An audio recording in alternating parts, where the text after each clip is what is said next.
할렐루야. 귀한 주일 예배에 참여하신 모든 성도님들을 주님의 이름으로 환영합니다.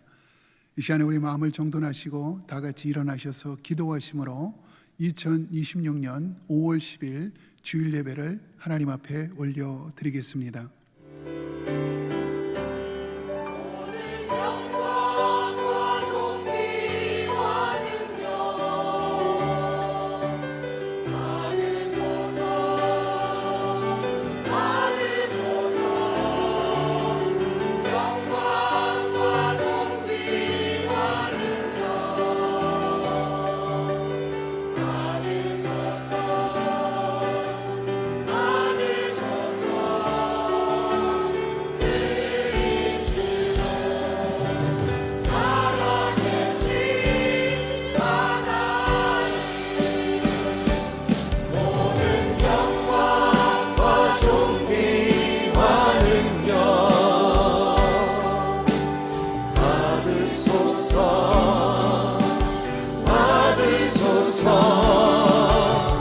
영광과 존귀와 능력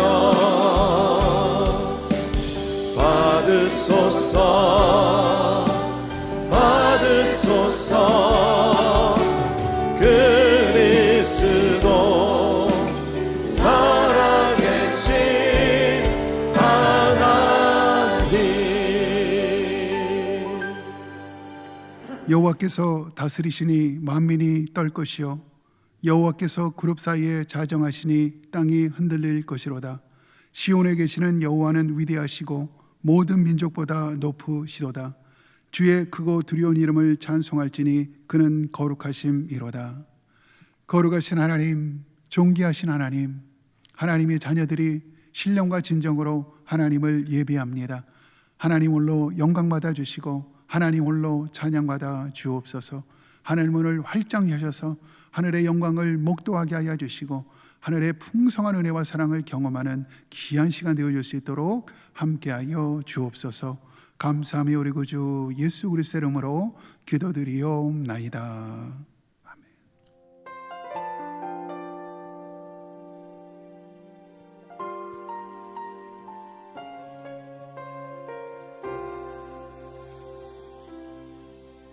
이해할 수 없는 상황 속에서도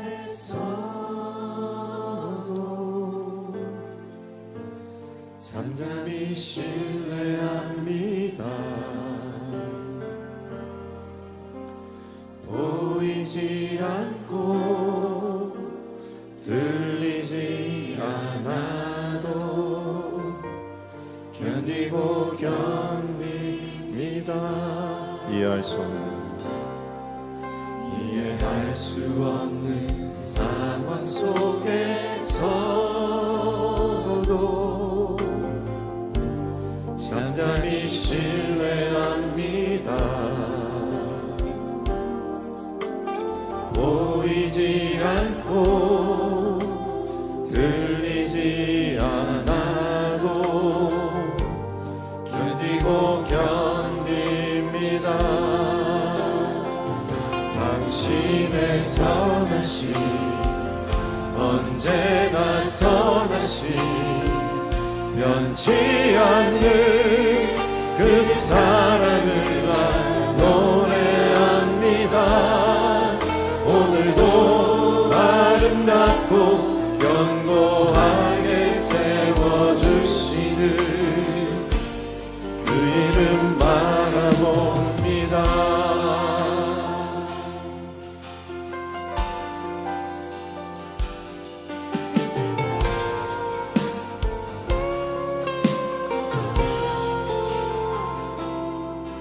나아지지 않는 상황 속에서도 찬찬히 기도합니다. 걸을 수 없고 멈출 수 없어도 버티고 버팁니다. 선하심 언제나 선하심 변치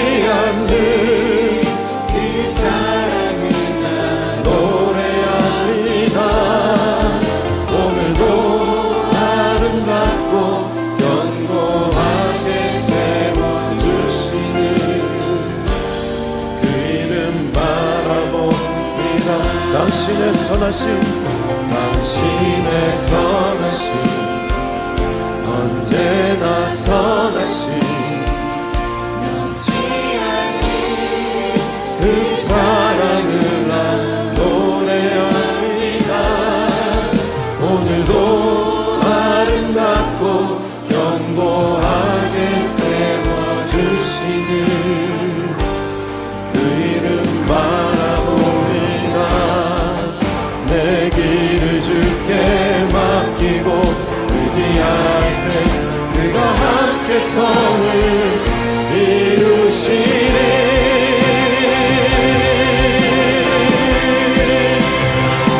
당신의 선하심 언제나 선하심 변치 않는 그 사랑을 난 노래합니다.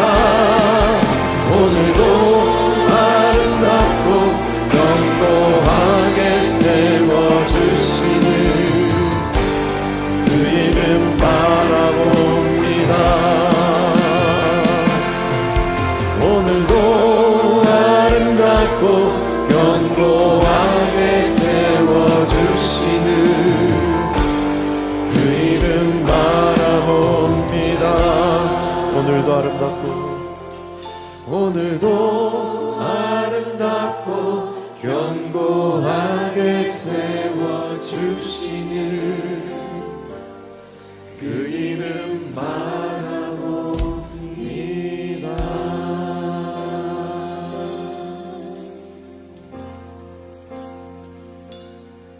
수많은 무리들을 주지어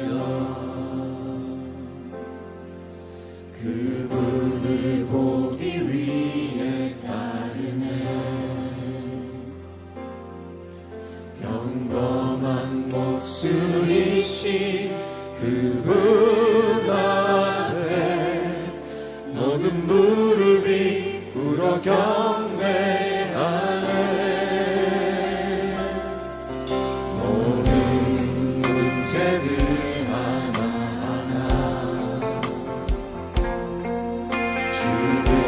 죽음까지도 힘을 잃고 생명의 그런 대신 예수 이름 앞에 모든 권세들 굴복하네.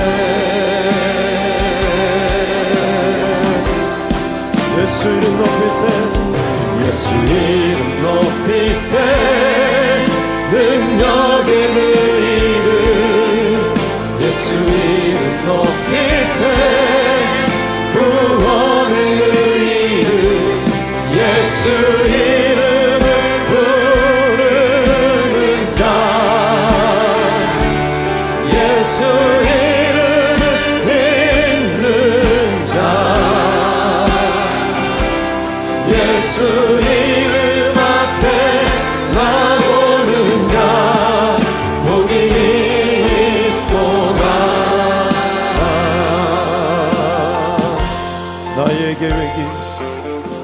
나의 계획이 실패하고 나의 소망이 끊어질 때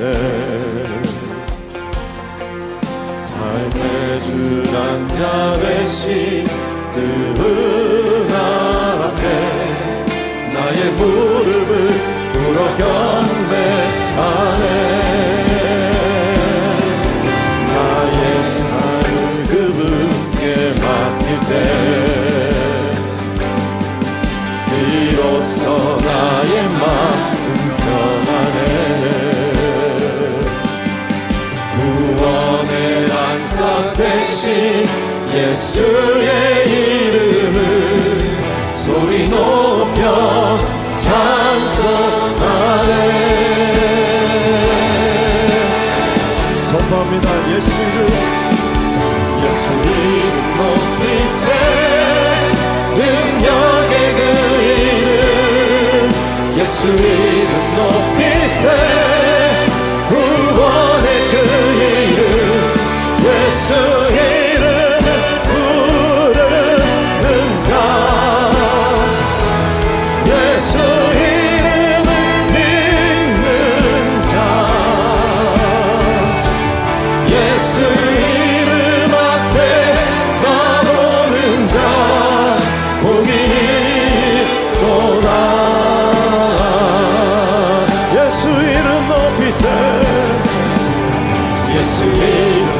높이세 능력의 그 이름 예수 이름 높이세 구원의 그 이름 예수 이름을 부르는 자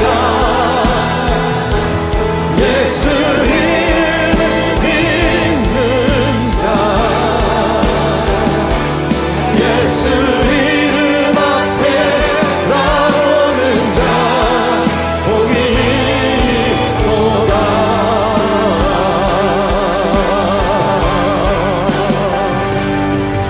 능력의 이름 구원의 이름 그 이름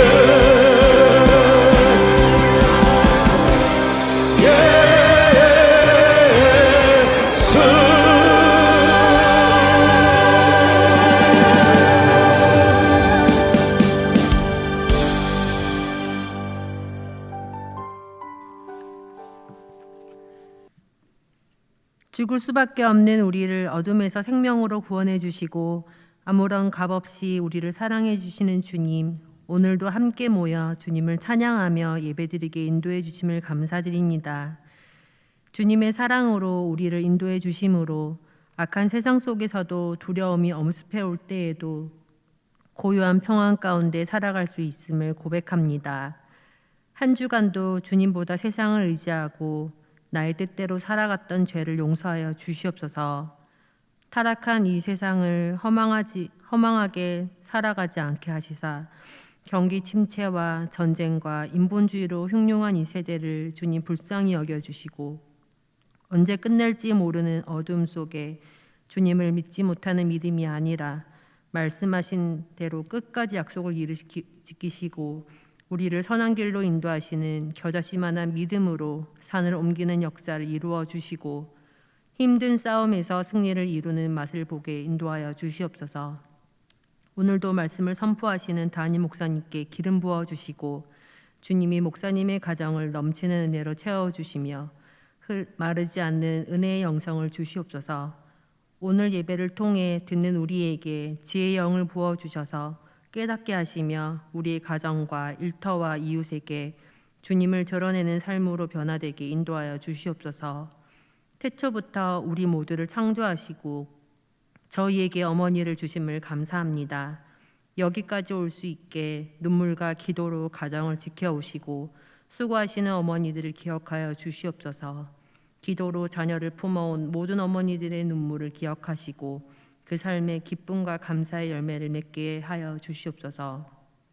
지난 한 주간 말레이시아 사역을 감사로 하게 하신 주님께 영광과 감사와 찬양을 올려드립니다.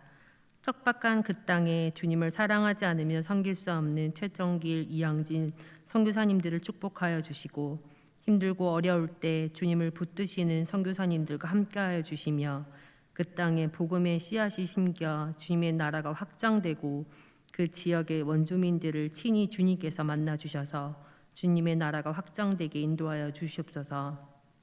5월 26일 시작되는 예배 목자 훈련을 위해 기도드립니다. 나는 선한 목자라 내 양은 내 음성을 들으며 나를 따른다 하시는 주님, 이 훈련을 통해 주님을 닮은 목자들을 세워주시고 주님의 나라를 세워가는데 서로의 은사를 나누어 세워가는 우리 교회에게 인도하여 주시옵소서. 경고하며 흔들리지 말며 항상 주의 일에 더욱 힘쓰는 자가 되라. 이는 너희 수고가 주 안에서 헛되지 않은 줄 알미라 하시는 주님, 6월 18일 BBS를 위해 준비하시는 우리 주일학교 선생님들에게 기름 부어주시고 축복하여 주시옵소서.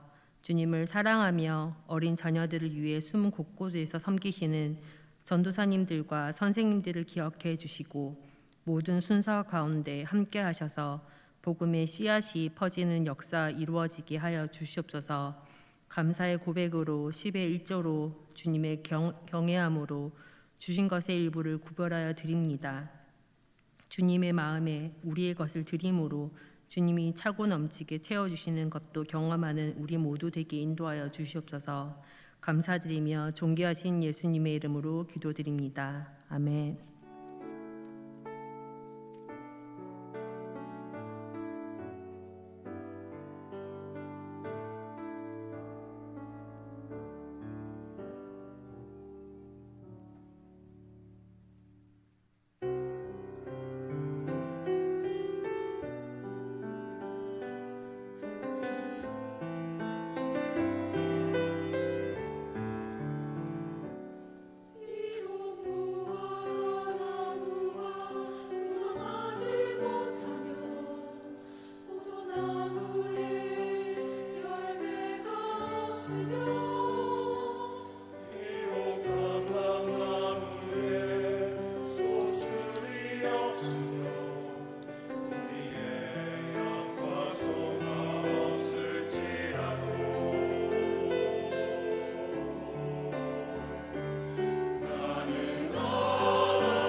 오늘은 어머니 주일입니다. 저희를 낳아주시고 길러주신 어머님의 크신 은혜에 기쁜 감사를 드립니다. 형제회에서 감사의 마음으로 작은 선물을 준비했습니다. 어머님들께 진심 어린 감사와 사랑을 표현하는 하루가 되시기 바랍니다. 오는 6월 14일 오후 1시에 미션센터 본당에서 BSBC 라이프 새가족반을 시작합니다. 새가족반은 BSBC 성도님들이 반드시 이수해야 할 제자훈련의 입문 과정입니다. 박성근 담임 목사님의 목회 비전과 함께 신앙생활의 핵심 진리들을 나눌 것입니다. 교회 현관 안내석과 교구별로 신청을 받습니다. 예비목자 훈련이 오는 5월 26일 오후 7시 30분 미션센터 208호실에서 시작됩니다. 담임 목사님이 진행하는 7주간의 훈련을 통해서 예수님을 닮은 착한 목자로 세워질 것입니다. 관심 있는 성도님들의 많은 참여를 부탁드립니다. 각 교구에서는 별도로 5월 17일까지 추천서를 제출해 주시기 바랍니다. 주님 안에서 행복한 한 주 보내시길 바랍니다. 귀한 사모예배 참여하신 우리 모든 성도님들을 주님의 이름으로 환영합니다. 또 우리 온라인 가운데 또 오늘 새로 오신 우리 모든 성도님들 환영드리고 하나님께만 영광 돌리는 복된 예배가 되기를 소망합니다. 특별히 오늘은 마더스데이입니다. 우리 어머님들의 수고와 헌신을 기리는 시간인데 감사하고요. 우리 전후적으로 좀 격려하면서 인사합시다. 해피 마더스데이, 해피 마더스데이. 특별히 우리 어머니 되시는 분들 잠깐 일어나시면은 저희가 격려하고 선물을 나눠주는 나누는 시간을 갖겠습니다. 어머니 되시는 분들을 일어나 주시면 감사하겠습니다. 아마 우리 형제에서 준비한 우리 정성들이 준비한 선물이 있습니다. 누구에게나 자신이 자랑스럽게 여기는 삶의 주제가 있습니다. 나는 이것 때문에 산다고 말할 수 있을 만큼 자랑스럽고 가치 있는 삶의 과제를 말하는 것이죠. 예컨대 학문이나 지적 성취를 삶의 과제로 삼고 사는 분들이 있습니다. 이런 분들은 교수나 학자가 되어야 되겠죠. 어떤 분은 부의 축적이나 사업적 성공의 일생을 걸기도 합니다. 이런 사람은 당연히 기업가가 되어야 할 것입니다. 혹은 음악이나 예술의 인생을 거는 사람들도 있고 인류에 공헌할 창조적 역할의 삶을 투자하는 케이스도 볼 수가 있습니다. 심지어 어떤 분은 사랑의 목숨을 걸고 그것을 위해 전생애를 불태우는 케이스도 보게 됩니다. 여러분 잘 아시는 영국의 에드워드 8세가 그 좋은 예가 아니겠습니까? 이분은 1936년 1월에 실제로 영국 국왕에 올랐던 사람입니다. 그랬는데 미세스 월리스 심슨이라고 하는 심슨 부인과 사랑에 빠지는 바람에 그 사랑을 지키기 위해서 왕자리를 자기 동생에게 물려주고 1년 만에 왕위를 내려왔습니다. 그냥이 아니고 심슨 부인 미세스라는 단어를 앞에 붙이는 이유가 뭔지 아시겠죠? 이 여자분은 2번씩이나 결혼한 유부녀였습니다. 유부녀에다가 미모도 석 뛰어난 것 같지는 않은데 여러분께서 사진을 보시면 아시겠지만 심청전에 나오는 뺑덕엄마를 연상시키는 그런 미모를 가진 도금봉씨 같이 생긴 그런 분이었습니다. 그럼에도 불구하고 이 에드워드 8세는 자기의 왕권과 자기의 모든 재산권과 명예를 다 포기하고 프랑스로 건너가서 1937년도에 결혼을 하고 그가 세상을 떠나는 1972년까지 35년 동안 미세스 심슨과 남은 생애를 보냈습니다. 왜 이와 같은 선택을 했을까요? 사랑이 그의 삶의 최대 주제였기 때문입니다. 이와 같이 사람마다 케이스는 다르지만 자기들 나름대로 설정한 삶의 주제, 라이프 팀이라고 부르는 것이 있습니다. 여러분에게도 분명히 이와 같은 삶의 주제가 있을 것입니다. 우리 삶의 주제가 무엇이 되느냐에 따라서 삶의 방향도 결정되고 맺게 되는 열매도 결정되게 됩니다. 우리가 아무리 열정을 품고 살아가도 기술이 뛰어나고 머리가 뛰어나도 삶의 주제가 건전하지 못하면 맺게 될 열매도 건강할 수가 없습니다. 이런 면에서 크리스찬으로서 우리 삶의 주제를 바로 정할 때 우리가 한 번을 살아도 하나님께 영광이 되고 우리 인생 가운데도 맺게 될 열매가 아름다울 수가 있습니다. 그리스도인으로서 예수 그리스도를 따르는 제자로서 우리 삶에서 추구해야 될 최대의 주제가 무엇이 되어야 할까요? 결론부터 말씀드리면 복음입니다. 복음만큼 우리 삶을 가치 있게 만드는 것이 없기 때문에 복음만큼 내가 살아가야 될 이유를 명확하게 보여주는 절대적 가치가 없기 때문에 복음이 내 인생의 주제가 될 때 우리의 인생은 하나님께 영광이 되고 우리 삶을 다 마친 후에도 남길 열매가 아름다워지게 됩니다. 이런 의미에서 우리는 복음이 무엇인지를 정확하게 알 필요가 있고 이 복음의 가치를 바르게 인식하고 복음에 우리 인생을 걸고 달려가야 될 결심을 해야 됩니다. 우리가 어떻게 할 때에 복음과 함께 복음을 위한 삶으로 우리 생애를 달려갈 수가 있을까요? 오늘같이 봉독한 본문에 보시면은 이 복음의 가치에 대한 사도 바울의 명확한 소개가 오늘 본문에 기록된 내용입니다. 16절과 17절은 사실은 로마서 전체를 대표하는 주제 구절이라고 부를 수 있습니다. 로마서라고 하는 책은 이 두 구절을 해석하고 풀어가는 내용이다. 그렇게 불러도 괜찮을 정도로 중요한 말씀이 오늘 본문의 내용입니다. 그러니 사도 바울의 신학을 이야기할 때 바울 신학의 중심이 뭐냐 그렇게 물을 때에 일반적으로는 이신덕의 사상이다 혹은 이신칭의 사상이다 그렇게 이야기합니다. 쉽게 표현하면 믿음으로 의롭게 된다고 하는 justification by faith, 오직 믿음으로 의롭게 되는 이 사상이 사도 바울 신학의 핵심이다 그렇게 말씀들을 많이 하십니다. 물론 이것이 중요합니다. 이것이 구원론의 핵심이기도 합니다.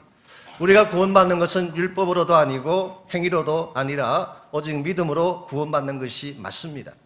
이 말씀이 종교개혁자들이 개혁을 시작할 때에 가장 중요한 캐치프레이즈였기 때문에 이와 같은 구원론의 핵심에 대해서는 누구도 반론을 하지 않습니다. 그러나 과연 이와 같은 이신칭의의 이 교리가 바울 신학을 대표하는 중심인가 여기에 대해서는 여러 가지 많은 이론들이 있습니다. 비교적 근래에 들어와서 영국과 호란을 중심으로 하는 학자들 가운데는 사도 바울의 신학의 핵심은 이신칭의가 아니라는 주장이 나오기 시작했습니다. 하워드 마셜이나 리들버스 혹은 F. 브루스 같은 여러분에게는 익숙하지 않지만 신학을 공부하시는 분들에게는 익숙한 성경학자들이죠. 이분의 설명에 의하면은 이신덕이라고 하는 이 칭의의 교리는 사도 바울이 유대주의자들과 논쟁을 할 때, 소위 말하는 폴레믹 컨텍스트에서 주로 나왔던 내용이지 이것이 바울 신학의 전부를 이끄는 중심은 아니라고 하는 것이 그분들의 주장입니다. 그런 바울 신학의 중심은 뭔가? 한마디로 예수 그리스도입니다. 하나님이 예수 그리스도를 통해서 이루기를 원하시는 구속사역, 영어로 표현하면 redemptive works of Christ, 예수 그리스도가 이룩하신 구속사의 사역, 이것이 바울 신학의 핵심입니다. 이걸 쉬운 말로 표현하면 십자가와 부활이라고 표현할 수가 있습니다.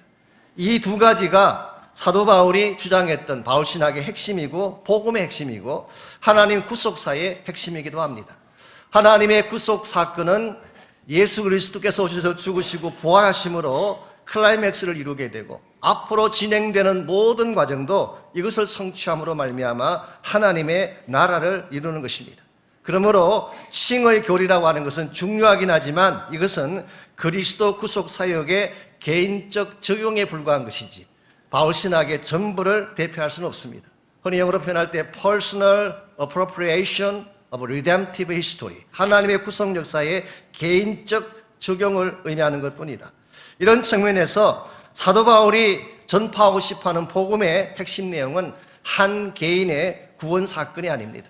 이것을 넘어서서 하나님의 나라를 이루어가고 하나님의 구속 역사를 성취하는 것이 바울 신학의 중심이고 바울 사역의 핵심이라고 보는 것이 옳습니다. 그래서 오늘 15절 말씀 보시면은 바울은 자신의 사역의 반경을 이렇게 표현합니다. 그러므로 나는 할 수 있는 대로 로마에 있는 너희에게도 복음 전하기를 원하노라. 지난주에 소개해드린 것처럼 바울은 이미 다른 지역에서 수많은 교회들을 개척하고 복음 전거의 전초기들을 만들었습니다. 즉 하나님 나라를 이루어가기 위한 많은 베이스들을 만든 것입니다. 이와 같은 사역을 완수한 바울이 이제는 로마에 가서 너희들에게도 복음의 기초를 닦음으로 말미암아 하나님 나라의 기초를 닦고 싶다. 이것이 오늘 본문에 기록된 바울의 인텐션이에요.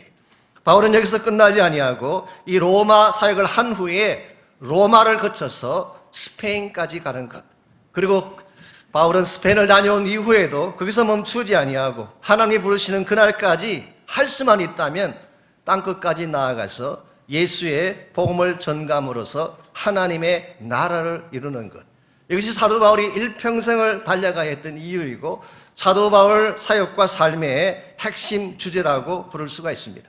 오늘 여러분과 저의 삶에도 동일한 주제가 필요합니다.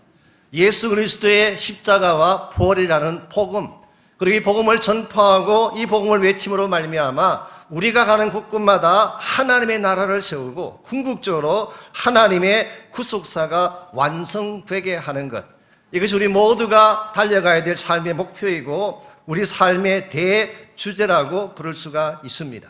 그래서 16절을 보시면 바울은 다음과 같이 선포하고 있습니다. 내가 복음을 부끄러워하지 아니하노니.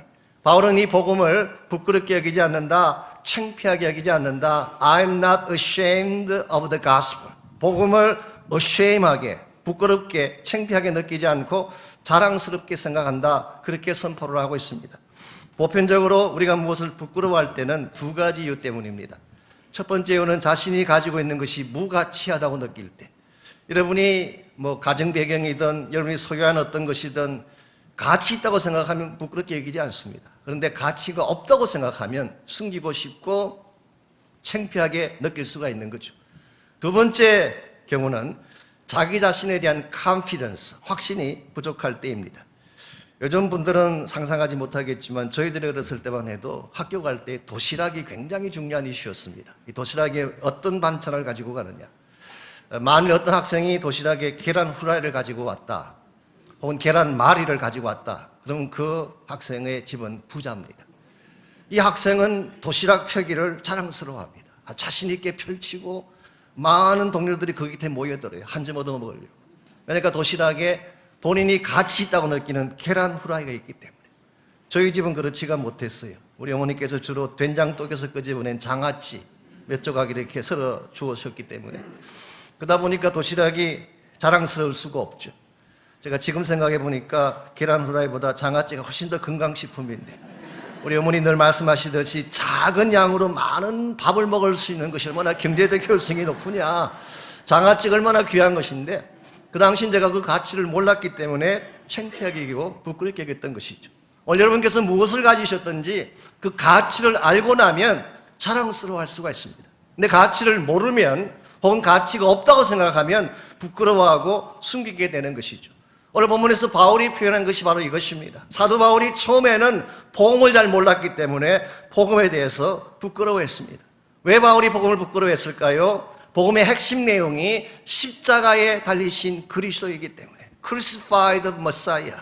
유대인에게 있어서 저주받은 메시아, 십자가에 못 박혀 죽은 메시아라고 하는 것은 상상조차 할 수 없는 치욕적인 사건입니다. 그러므로 바울은 유대인으로서 또 구약을 전공한 사람으로서 십자가에 달려 죽은 메시아를 생각할 때마다 그는 부끄러워할 수밖에 없었어요. 이것이 어떻게 자랑일 수가 있나? 이것은 정말 있을 수가 없는 저주받은 사건인데 어떻게 이것을 내가 전할 수가 있을까?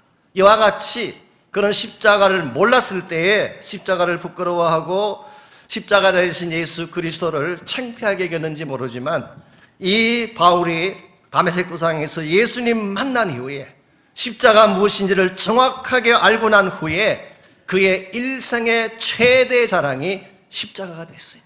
십자가 외에는 자랑할 것이 없노라고 선포하고 십자가를 선포하는 일에 자기의 전생애를 걸고 다녀간 것이 바로 사도 바울의 일생일대였습니다. 여러분과 저의 삶에도 이와 같은 인식이 필요합니다. 복음이 무엇인지를 정말 알고 복음의 가치가 얼마나 위대한지를 바로 깨달을 때 우리는 바울과 똑같이 복음을 부끄러워하지 않게 되고 이 복음이라고 하는 주제에 내 인생을 걸고 하나님의 부르심과 목적을 위해 달려가게 되는 것입니다. 오늘 여러분께서는 인생을 살아갈 때에 어떤 삶의 주제를 가지고 인생을 살고 계시는지요? 돈벌이입니까? 출세입니까? 명성입니까? 혹은 정현이 같이 캡틴 보고 있나? 이 한마디를 남기기 위해서 살고 계시나요?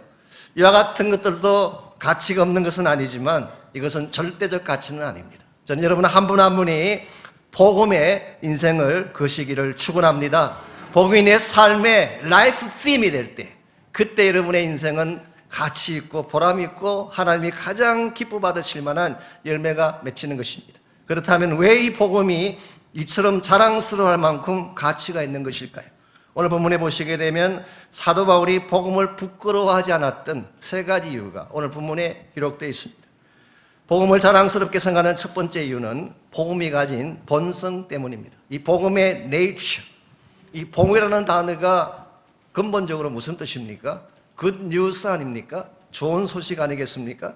지금까지 알지 못했던 새로운 생명의 소식, 이것이 바로 이완겔리온, 이 복음이라는 단어가 가지고 있는 근본 컨셉입니다. 그러므로 복음을 들으면 죽은 자가 살아납니다. 복음을 들으면 결박에 묶였던 자의 저주와 불행이 풀리고 자유케 되는 것, 이것이 바로 복음이 가지고 있는 네이처입니다. 그랬기에 17절의 마지막 부분을 보시면은 사도 바울이 하박국 2장 4절 말씀을 인용하면서 이렇게 기록합니다.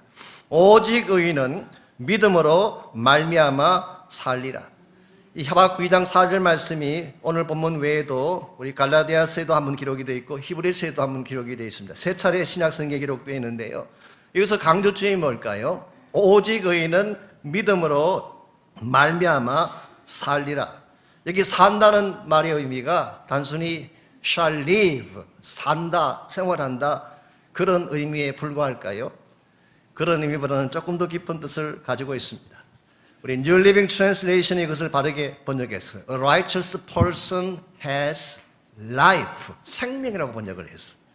이건 단순하게 내가 생활한다, 살아간다 이런 뜻이라기보다는 믿음을 가진 자에게 하나님이 생명을 주신다, 그런 뜻이에요. 우리에게 주어지는 생명은 복음을 믿을 때 주어지는 것이고, 이것은 복음이 가지고 있는 근본적인 본성과 동일한 것입니다. 이 복음이 우리 삶 가운데 임하게 되면 우리가 결박되고 묶여있고 죽음의 공포 가운데 살았던 우리의 삶이 복음으로 말미암아 생명을 얻게 되고 살아나게 되는 것. 이게 사실은 복음이 가지고 있는 가장 소중한 가치 중에 하나입니다. 이와 같은 복음의 본성을 가장 드라마틱하게 체험한 인물이 마르틴 루터였어요. 여러분이 아시는 바대로 이 루터는 원래 법학도였잖아요. 그분의 아버지가 굉장히 엄격한 분이었습니다. 그래서 아버지가 너무 엄하게 자식을 키웠기 때문에 이 루터의 마음속에 새겨진 하나님에 대한 이미지가 아버지 이미지를 그대로 입혔기 때문에 항상 두렵고 심판하시는 무서운 wrath of God, 하나님의 진노에 대한 컨셉이 굉장히 강했습니다. 한 번은 여름방학 때 친구와 같이 자기 집으로 돌아오다가 자신이 보는 앞에서 친구가 벼락을 맞아 죽는 장면을 보고 충격을 받죠. 하나님의 진노라고 하는 사건 앞에 두려움에 빠지게 된 것입니다. 그래서 그는 학업을 중단하고 어거스틴 계열의 수도원에 들어가서 수도사가 됐습니다. 멍크가 됐어요. 그래서 그는 날마다 고행을 하고 금식을 하고 기도를 하고 경건을 추구하면서 어떻게든 하나님의 진노를 피해보려고 노력을 했습니다. 그러던 중에 자기 일생의 영적 아버지라고 지칭되어지는 조헨 폰 스타우피츠라고 하는 유명한 수도사 한 분을 그 수도원에서 만나게 됩니다. 그때 스타우피츠가 이렇게 말을 합니다. 나도 경건하게 살려고 수천 번 노력을 했으나 번번이 실패를 했네. 해서 나는 더 이상 서약을 하지 않기로 했다. 차라리 하나님의 자비와 긍휼을 구하는 것이 더 나음을 알았기 때문이다. 그러나 이 말을 들은 루터는 그래도 자신에게 너무 화가 난대. 약속을 지키지 못하고 율법대로 살지 못하는 자신을 볼 때마다 너무너무 화가 난다고 이야기했어요. 그 말 들은 스타우피츠가 다음과 같이 제안을 했습니다. 하나님은 자네에게 화를 내고 있지 않네. 화를 내는 것은 자네지 하나님이 아닐세. 하나님 말씀을 다시 보게나. 그때부터 루터가 성경을 보기 시작했습니다. 성경을 깊이 있게 묵상하고 공부하기 시작했어요. 그래서 나중에 아시는 대로 대학에 들어가서 The Doctor of Theology, 그래서 우리가 흔히 Dr. 마르틴 루터라고 부르는 이유가 이분은 실제로 신학 박사학위를 따게 됩니다. 그리고 나중에 대학교에서 비텐버그 대학에서 티칭을 하시게 되죠. 이 루터가 성경을 공부하고 하나님 말씀 속에 심취해서 말씀의 진리를 깨달아가는 과정에서 1510년도에 로마를 방문할 기회가 있었습니다. 그때 그는 로마를 방문하고 로마 교황청의 타락성 앞에 충격을 받습니다. 그 나중에 선글에 이런 대목이 나와요. 만일 지옥이 있다면 로마는 바로 그 위에 서 있다고 할 정도로 로마 교황청이 부패하고 타락한 것을 보며 굉장히 아파했습니다. 그래서 로마의 부패상과 자신의 가슴 속에 치유할 수 없는 이 죄악의 고통을 부여안고 그는 거룩한 계단이라는 곳으로 갑니다. Holy Stairs, 라틴 말로 이것을 스칼라 상크타라고 부릅니다. 스칼라 상크타. 이 계단은 28개의 흰색 대리석으로 만들어져 있는 계단이었습니다. 로마 캐톨릭 전성에 의하면 여기에 있는 이 대리석 돌은 예수님께서 재판을 받기 위해 예루살렘에 있는 빌라도의 법정으로 갈 때 그 길에 깔려있던 돌이라고 합니다. 이 돌을 AD 326년도에 헬레나 왕비는 나중에 컨스탄티누스 대제의 엄마가 됩니다. 헬레나 왕비가 로마로 그 대리석을 가져와서 로마에 만든 계단이 아까 말씀드린 스칼라 상타라고 하는 계단이 된 것입니다. 그래서 캐톨릭 사람들은 예수님께서 걸어가셨던 이 돌계단을 무릎으로 올라가게 되면 면죄가 주어진다. 그래서 그들은 죄를 해결할 그런 문제가 생기면 이 계단에 무릎을 타고 올라가는 것입니다. 여러분 생각해 보십시오. 예루살렘에서 가져온 돌멩이에 무슨 죄사함의 능력이 있겠어요? 이 돌멩이 위를 걸어가신 예수님을 붙잡아야지, 예수님 붙잡지 않고 그분이 걸어간 대리석 돌을 밟는다고 무슨 문제가 해결되겠습니까? 한국에 보면 요즘에도 요단강에서 또 온 생수 파는 분들 계시잖아요. 그 흙탕물 가져와가지고 이 생수 먹으면 모든 질병 고침 받는다 해서 생수 파는 그런 가짜들이 많이 있잖아요. 오늘날 사실 이와 같이 실제로 복음이 아닌 엉뚱한 것을 가지고 죄에 대한 문제를 다루려고 하는 시도들이 기독교 안에 많이 있습니다. 마르틴 루터가 그 당시에는 그 말을 그대로 믿었기 때문에 그는 무릎이 깨어지도록 그 계단을 오르내렸어요. 하나님 이름을 부르면서 정말 하나님 앞에 죄를 자복하고 고해를 하면서 수십 번 그 계단을 무릎이 터지도록 올라가며 내려가며 가슴을 쳤지만 nothing happened. 아무 일도 벌어지지 않았어요. 그래서 그는 그 자리에서 비로소 한 가지 깨닫습니다. 아하, 나의 고행이나 나의 노력이나 나의 선행이나 나의 어떠한 행위 자체가 내 이 문제를 푸는 데는 아무런 도움이 되지 않는구나. 그리고 나서 우리가 잘 아는 바처럼 1517년도에 위텐버그로 돌아온 루트가 로마서를 강의하다가 오늘 우리가 같이 봉독했던 이 본문을 읽는 중에 17절 말씀 앞에 거꾸러진 것입니다. 아하, 나의 행위가 아니라 나의 고행이 아니라 나의 노력이나 나의 검식이나 선행이 아니라 믿음이 나를 살게 하는구나. 이 진리를 가슴에 안고 이것을 억셉트하는 순간 루트의 모든 짐이 벗겨진 것입니다. 하나님을 향해 바르게 나가는 길이 열려지게 된 거예요. 여러분, 이것이 복음입니다. 복음은 근본적으로 우리가 지금 결박당해 있는 모든 죄악의 결박과 우리 스스로 나를 묶고 있는 모든 묶임을 풀어주셔서 자유케 하시고 새 생명 가운데 살게 하시는 능력, 이게 바로 복음이 가지고 있는 본성인 것입니다. 그래서 오늘날도 이 복음이 가는 곳마다 새로운 생명의 역사가 일어납니다.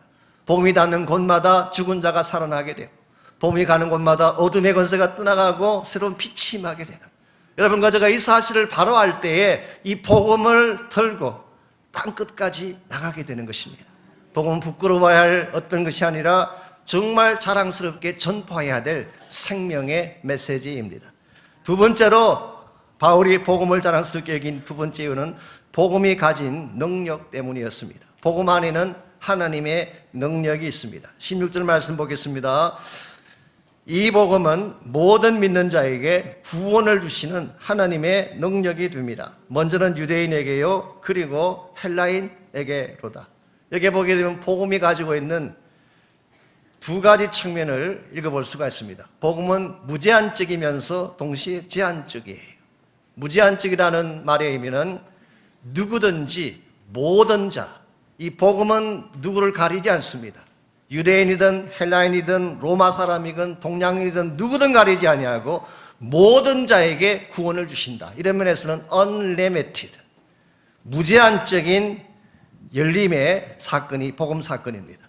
동시에 믿는 자에게, 모든 믿는 자에게 구원을 주시는 복음, 이런 면에서는 limited, 제한적이라고 할 수가 있죠. 그래서 그냥 가만히 있어도 모든 자가 다 구원이 받는 것이 아니라 everyone who believes, 이런 면에서는 제한적인 측면이 있습니다. 오늘 바울은 이와 같이 복음은 무제한적이면서 동시에 믿는 자에게 적용된다는 사실을 설명한 후에 하나님의 능력을 말씀하고 있습니다. 여기서 복음 안에 들어있다고 하는 하나님의 능력이 구체적으로 무엇을 말할까요? 여기에 능력이라고 번역한 파워라는 이 단어가 헬라말로 듀나미스라고 하는 유명한 단어입니다. 여기서 나온 영어가 뭘까요? 듀나미스, 다이너마이트라고 하는 영어가 여기에서 나왔습니다. 폭발력을 가진, 깨뜨리는 힘을 가진 것이 바로 다이너마이트. 복음은 깨뜨리고 폭발시키는 능력이 있다는 뜻이, 이 동일한 단어가 사도행전 1장 8절에서도 사용이 됐습니다. 오직 성령이 너희에게 임하시면 너희가 권능을 받고 할 때 이 권능이 듀나미스예요.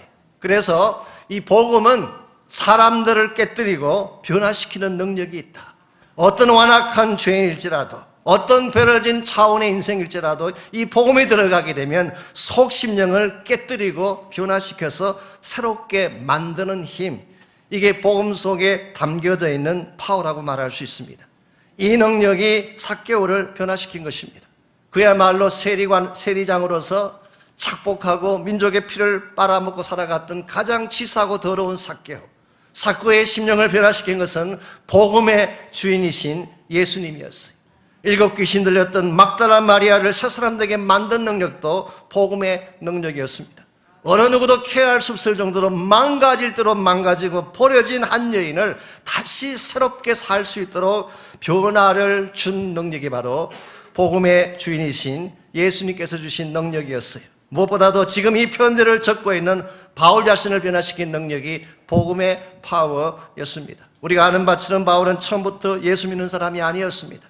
예수님을 against하고 대적하고 예수 믿는 사람들을 잡아 죽이던 파괴자였습니다. 그런데 자기의 의지와는 상관없이 이 강력한 복음의 능력이신 부활하신 예수가 찾아왔을 때 지금까지 하나님을 대적했던 그 강력한 자기의 의지를 깨뜨리고 하나님의 은혜 앞에 굴복시켜서 사울을 바울되게 만들었던 파워가 바로 복음의 파워입니다. 오늘 여러분과 저에게 이 능력이 있어야 돼요. 오늘 이 땅을 변화시키려면 교회가 이 능력을 가져야 합니다. 오늘 한국교회가 시시하게 된 이유가 무엇인가요? 우리가 세상을 흉내내고 세상 문화 따라간다고 해서 교회가 성장하고 부흥될까요? 저는 그렇게 생각하지 않습니다. 설사 숫자가 좀 늘었다고 할지라도 그것은 껍데기요 거품에 불과할 것입니다. 복음이 진정한 파워입니다. 복음의 능력을 가진 교회, 성령의 능력을 소유한 교회가 될 때에 그 교회를 통해서 오늘 또 하나님은 일하시게 되고 하나님의 나라 역사는 펼쳐져 갈 수가 있습니다. 아시는 대로 우리 인간에게는 능력이 없습니다. 저를 포함해서 여러분 모두에게도 우리 자체는 능력이 없어요. 우리 가진 능력은 복음에서 나오는 것입니다. 사람이 잘나서 전도가 되는 것이 아니라 복음 자체가 능력이기 때문에 전도가 되는 것입니다. 오늘 우리가 이 사실을 잘 깨닫고 능력 그 자체인 복음을 소중히 여기고 이 복음의 능력을 전파하기 시작할 때에 우리 주변에는 하나님 나라의 새 물결이 일어날 수가 있고 새로운 변화가 도래할 수가 있는 것입니다. 지난 금요일 저녁에 오셔서 함께 하신 분들은 이미 다 들으셨겠지만 저는 정말 개인적으로 굉장히 많은 도전과 은혜를 받았습니다. 지난 금요일은 우리 청년들이 나와서 찬양도 하고 간증도 하고 말씀도 선포하셨어요. 솔직히 20대 청년 그러면은 놀기 좋아하고 먹는 것 밝히고 입는 것 밝히는 그런 세대 아닙니까? 그런데 그 청년이 시리아 땅에 가서 정말 복음을 받을 수 없는 그 땅에 가서 예수의 복음을 전한 스토리를 그냥 간증했잖아요. 한 자매를 만났는데 옷을 벗어서 자기 몸에 있는 칼자국을 보여주면서 당신이 믿는 예수님은 내 심장병도 고칠 수가 있느냐. 그때 그 청년이 대답하기를 물론이다. 당신의 심장만 고치는 것이 아니라 당신 영혼의 질병도 고칠 수가 있다. maybe 아마 그 자매의 상처가 말해주듯이 그는 그동안에 학대받든지 이슬람권에서 고통 가운데 살아왔을 가능성이 많습니다. 그때 그 자매에게 예수 그리스도는 당신의 육신의 질병만 치료할 뿐만 아니라 당신 마음속에 깊이 새겨있는 상처와 아픔과 죄악도 치유할 수가 있다. 그리고 기도하고 주님 영접하는 기도를 하게 했을 때 그 자매님이 예수님을 만난 이후에 밤이 맞도록 흐느꼈다는 스토리를 듣지 않았습니까? 이것은 복음이 아니면 할 수 없는 일입니다. 우리가 아무리 좋은 도구를 동원하고 시스템을 동원하고 아무리 화려한 프로그램을 동원해도 이와 같은 변화의 능력은 복음밖에 없습니다. 저는 저희 교회가 복음의 다이너마이트가 있는 교회가 되기를 바랍니다. 복음이 살아있는 교회, 복음의 역사가 나타나는 교회, 복음 때문에 변화하고 복음의 최대 가치를 부여하는 교회가 될 때 저는 이 교회가 숫자에 상관없이 마지막 시대 하나님의 나라를 이루는 교회로 쓰임받는다고 믿습니다. 이런 의미에서 교회를 교회되게 만드는 참된 능력의 원천은 복음의 파워입니다. 복음은 생명이 있습니다. 복음은 새 사람으로 만드는 변화의 능력이 있습니다. 그런데 여기에 덧붙여 또 한 가지 복음이 가지고 있는 축복이 있어요. 사도 바울은 이것 때문에 복음을 자랑스럽게 생각한다고 고백합니다. 그것은 복음을 통해 누리게 될 축복 때문입니다. 우리가 복음을 받게 되면 그것으로 끝나는 것이 아니라 복음 안에 계시는 하나님을 누리게 돼요. 이것이 사실은 진정한 구원의 삶이라고 표현할 수가 있습니다. 17절 말씀 보겠습니다. 복음에는 하나님의 의가 나타나서 믿음으로 믿음에 이르게 합니다. 여기에 복음 안에는 하나님의 의가 있다. Righteousness of God. 하나님의 의가 복음 안에 reveal 되어 있다. 나타나 있다. 그렇게 표현을 했는데요. 여기서 말하는 의가 무엇을 뜻할까요? 단순한 죄사함을 의미한다고 생각하는 분들이 많이 계세요. 과거에 더럽고 누추한 나의 모든 죄를 처리해 주신 것을 말한다. 그렇게 생각하는 분들이 많이 계십니다. 물론 틀린 말은 아닙니다. 당연히 예수님께서 십자가를 지심으로 하나님의 의를 이루셨기 때문에 과거에 내가 지었던 모든 죄를 담당하신 것 맞습니다. 우리가 예수님을 믿음으로 억셉트하게 되면 죄 사함 받고 과거로부터 자유케 되는 건 사실이에요. 그러나 그것뿐일까요? 우리가 예수를 믿는 이유가 죄를 처리하고 천국 가기 위함, 이것이 전부일까요? Maybe not. 아닐 가능성이 많습니다. 당신을 위한 로마서라는 책이 있습니다. 팀 켈러가 쓴 책인데요. 그 책에서 팀 켈러는 이렇게 지적합니다. 그와 같은 인식은 반쪽 구원받게 되지 못한다, 그렇게 이야기했어요. 쉽게 표현하면 죄를 처리하는 것까지만 하면, 내 과거의 모든 죄를 깨끗하게 하는 것까지가 구원이라고 생각한다면 그것은 구원 사건의 절반밖에 이해하지 못한 것이라는 것입니다. 실제로 오늘날 많은 설교자들이 죄에 대한 설교를 많이 하죠. 죄 짓지 마십시오, 술 마시지 마십시오, 마약하지 마십시오, 도박하지 마십시오, 간음하지 마십시오. 이것은 죄입니다. 죄로부터 돌아서야 합니다. 이런 설교를 많이 하죠. 이 설교도 필요합니다. 여러분 듣기 싫더라도 혹시 제가 설교할 때 잘 들으시길 바랍니다. 이 죄를 지적하고 회개를 촉구하는 설교도 필요합니다.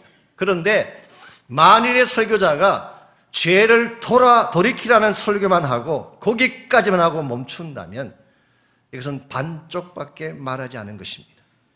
예를 들어서 마약을 끊었습니다. 만일 마약을 끊어라, 도박을 끊어라, 여기까지만 설교하고 멈추게 된다면 이분이 도박을 끊은 후에 그냥 그대로 있을까요? 거의 99%는 다시 도박으로 돌아갑니다. 마약했던 사람들 다시 99%는 다시 마약으로 돌아가요. 그것이 다른 어떤 종류의 죄라도 마찬가지입니다. 결국은 다시 돌아가요. 그러므로 죄를 끊은 후에 어디로 가야 할지를 말해줘야 돼요. 나의 과거라고 하는 죄라고 하는 이 문제를 처리한 후에 내가 진실로 내 마음을 작정하고 맡겨드려야 될 새 주인을 만나야 한다는 뜻입니다. 그러므로 오늘 성경이 말하는 하나님의 의라는 단어 속에는 우리의 죄사함도 들어있지만 죄사함 받은 후에 하나님과의 새로운 관계성이 회복되는 것까지를 포함한 것입니다. 이게 복음이에요. 오늘 우리가 죄 문제만 다루고 죄를 처리한 후에 만나야 될 하나님을 제대로 만나지 못하면, 그분 안에 계속 거하지 않게 되면 여러분은 진정한 차원에서의 구원의 기쁨을 맛볼 수가 없습니다. 제가 페이트할 때마다 늘 인용해드리는 여러분이 아시는 예화가 하나 있습니다. 호주의 한 감옥에서 한 죄수가 오랜 기간 동안 연구한 끝에 탈옥 준비를 했습니다. 어떤 계획을 세웠냐고 하면 항상 그 감옥 안으로 식료품을 딜리버리하는 트럭이 들어온다는 사실을 그 시간을 정확하게 다 적어놨다가 그 식료품 트럭이 왔을 때 그 차 밑에 들어가서 딱 붙는 것입니다. 그래서 그 트럭이 나갈 때 같이 감옥을 빠져나가면 해방될 수가 있는 거죠. 그래서 그가 계획한 대로 정말 트럭이 왔을 때 트럭 밑에 딱 들어가서 한 30분을 있었더니 차가 딱 나가더니 30분을 달려가서 한 곳에 멈추었어요.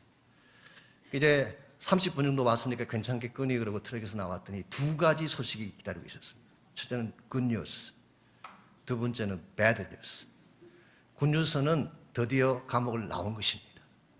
bad news는 나와봤더니 다른 감옥이었어요. 그러니까 스테이트의 이 감옥에서 저 감옥으로 옮겨진 것뿐이에요. 여러분 이것을 자유라고 말할 수가 있을까요? 오늘 많은 그리스도인들이 이것을 반복하고 있어요. 한 가지 문제에서 나와서 another 문제로 들어가요. 이건 진정한 해결이 아닙니다. 오늘 성경이 말하는 참된 의의 삶은 죄라고 하는 문제를 벗어난 후에 의의 주인이신 예수님을 만나는 거예요. 그분과 함께 교제하는 거예요. 그분과 더불어 하나님의 능력과 은혜를 누리며 삶을 사는 것까지를 말합니다. 그랬기 때문에 오늘 본문에서 이와 같이 하나님의 의가 나타난다고 말씀하신 후에 믿음으로 믿음에 이르게 한다고 말한 것입니다. 이 말에 대한 해석은 굉장히 복잡하고 해석들이 많습니다. 그걸 제가 다 소개해드릴 수는 없는데요. 예를 들면 from faith to faith, 믿음으로 믿음에. NIV 성경 번역을 보게 되면 the first to last, 처음부터 끝까지 믿음, 그렇게 번역을 했어요.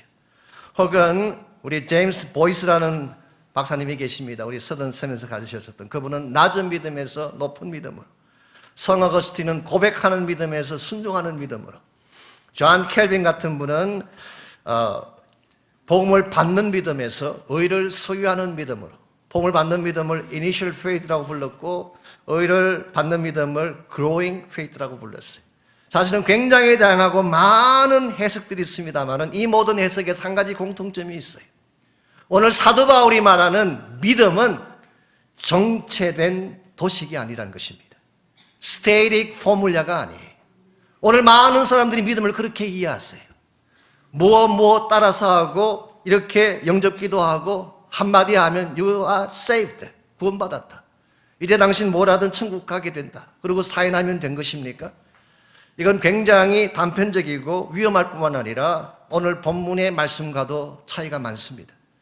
제 개인 생각입니다만 매일 오늘 한국교회가 이와 같이 파워풀하지 못하게 된 원인 중에 하나가 이 복음주의 교회들이 구원을 너무 도식화했기 때문이 아닌가. 구원을 단순화시킨 것은 좋지만 구원을 천국행 티켓처럼 라이센스를 받는 것처럼 했기 때문에 구원받은 이후에 삶의 변화가 없어요. 거룩함에 대한 삶의 변화가 없습니다. 나의 행동에 대한 책임이 없어요. 그러니까 구원은 받았지만 삶은 옛날과 똑같은 그런 면에서 무책임한 선데이 크리스찬을 양상하고 있는 것이 어쩌면 오늘 우리 한국교회의 문제일 수도 있습니다. 오늘 바울이 말하는 믿음은 스테이릭한, 정체되어진 도식이 아니라 다이내믹하게 움직이는 믿음이에요. 무빙하는 것입니다. From faith to faith. 처음 받았던 믿음에서 그 믿음이 성장하고 움직이고 발전해서 더 하나님께로 가까이 나아가는 믿음. 이 믿음이 우리를 살게 하는 것이고 이 믿음을 소유해야지 진정한 차원의 크리스찬이 될 수 있다는 사실을 밝히고 있습니다. 여러분들이 예수님을 영접한 이후에 여러분 믿음의 삶이 어땠는가요? 믿었으니까 구원받았으니까 됐다였나요? 아닙니다. 내가 예수를 영접하고 그리스도 안으로 들어온 이후에는 내 인생의 주인 되신 예수님과 관계성을 만들어 가야 돼요. 그분이 실제로 내 삶의 주인 되게 해야 합니다. 내 삶을 가이드하시고 내 삶을 위로해 주시고 내 삶에 문제가 생기면 치료해 주시고 나에게 필요한 모든 영적인 자원들을 공급해 주셔서 나로 하여금 건강하고 바른 믿음의 사람이 되게 하는 것. 이게 오늘 성경이 말하고 있는 믿음으로 의롭게 된다는 말의 실제적인 내용입니다. 이런 면에서 오늘 저희들의 믿음이 단순하게 도식적인 차원에서 끝나는 것이 아니라 믿은 이후에 예수를 나의 구원자로 영접한 이후에 그리스도 안에서 하나님 자체를 누리며 살아갈 삶이 필요합니다. 이와 같은 삶을 통해서 우리의 신앙이 성장하게 되고 우리 삶의 열매가 맺혀지게 되고 한 걸음 더 나아가 하나님이 기뻐하시는 하나님 나라의 일들이 이루어지게 되는 것입니다. 오늘 여러분들은 인생을 살아가시면서 어떤 주제를 가슴에 안고 인생을 살고 계시는지요? 그것도 내가 잘 먹고 잘 사는 것, 내가 편안하게 살다가 이 땅을 떠나가는 것, 이것이 여러분의 라이프 팀인가요? 좋은 집에서 좋은 차 타고 편안하게 잘 살다가 죽는 것이 여러분 일평생의 주제인가요? 이것은 굉장히 소모적이면서도 세속적인 좀 샬로우한 인생 주제라고 저는 생각합니다. 여러분 마음속에 복음을 품으시기 바랍니다. 복음에 여러분의 인생을 거시기를 바랍니다.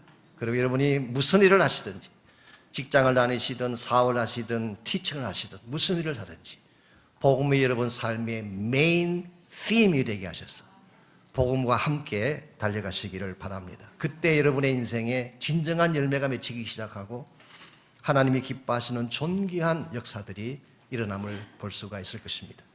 오늘 아침 우리가 이 사실을 기억하면서 하나님 앞에 한번 기도하고 헌신하며 나갔으면 좋겠습니다. 하나님이 우리에게 주신 인생은 낭비하라고 주신 인생이 아닙니다. 그저 시간 보내고 세월 보내다가 시간 다 차면 하나님 나라 오라고 보낸 인생이 아닙니다. 복음을 맡겨주시고 복음의 사명을 위해 살아가라고 우리에게 주신 존귀하고 아름다운 인생입니다. 이 시간에 이 복음이 얼마나 소중한지를 다시 한번 확인하시고 이 복음의 가치를, 복음의 보배로운 가치를 내 가슴에 품고 우리 앞으로 남은 생애 가운데 복음 위에 달려가겠다고 하는 결단과 결심의 기도 드리시기를 바랍니다. 혹시 여러분 가운데 아직도 이 복음의 주인이신 예수를 만나지 못한 분이 혹시 계신다면 여러분의 마음의 문을 열고 그분을 초청하시고 이제는 그분과 함께 홀로 다니지 마십시오. 그분과 함께 남은 여생을 달려가서 주님 부르시는 그날까지 그 영광 위에 가장 가치 있고 아름다운 보배로운 열매를 위해 살아가실 수 있도록 헌신하며 결단하며 기도하시기를 바랍니다. 함께 이 시간에 합심해서 기도하겠습니다. 예수를 나의 구주 삼고 성령과 피로서 거듭나니 이 세상에서 내 영혼이 하늘의 영광 누리도다.